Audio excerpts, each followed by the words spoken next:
let's begin by defining these trigonometric functions with the help of a unit circle.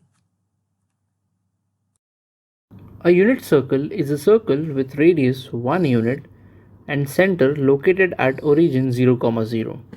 Here I have drawn an unit circle with center A.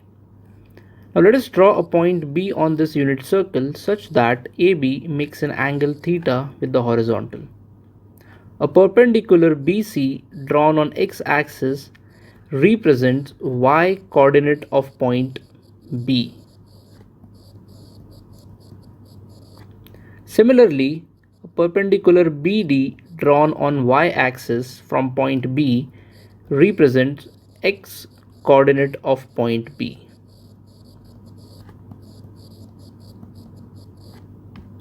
Now in rectangle ACBD, since length of AC is same as length of BD, we can say that x coordinate of point B can also be represented by length of AC. Similarly, y coordinate of point B can also be represented by length AD.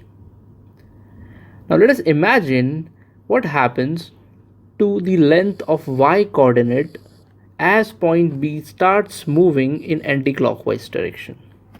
Now to understand this, I have shown various locations of point B as point B moves along the unit circle in anti-clockwise direction.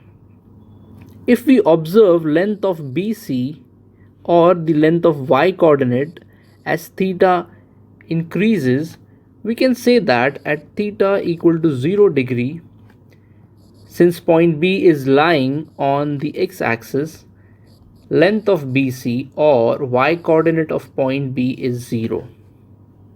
Now as theta starts increasing, we can see here the y coordinate of point B also starts increasing.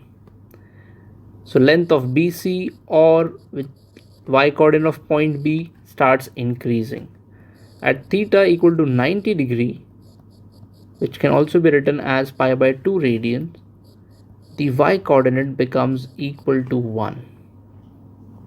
At this position, the point B is lying on y-axis. If we increase theta further, we can see that the y coordinate of point B starts reducing. So y is reducing.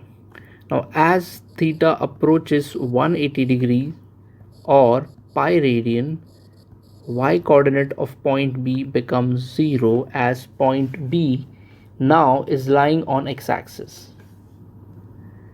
If theta is increased further, we can see that the y coordinate of point B again starts increasing, but now in negative y direction. And as theta reaches 270 degrees or 3 pi by 2 radians, the y coordinate of point B becomes -1, since point B now is lying on negative y axis.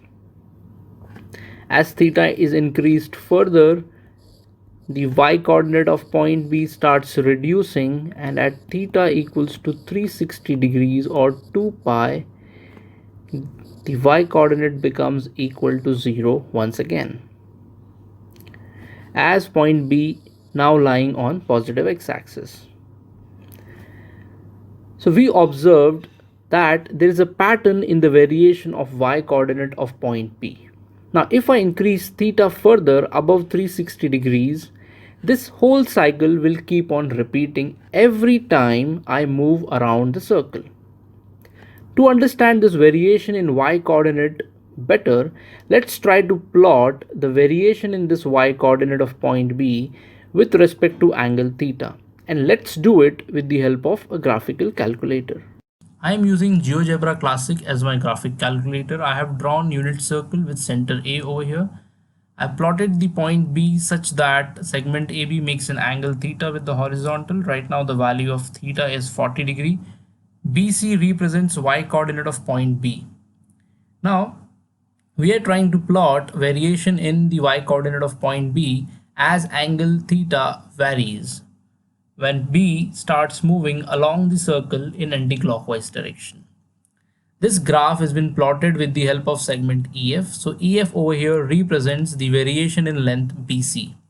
X-axis over here represents angle theta. The unit of angle theta is in radians. So when I say 180 degree or pi radians, it means the value should be close to 3.14. Now let's try to change the angle theta with the help of this slider, and let's observe how this segment BC varies with angle theta. So I'm playing the animation.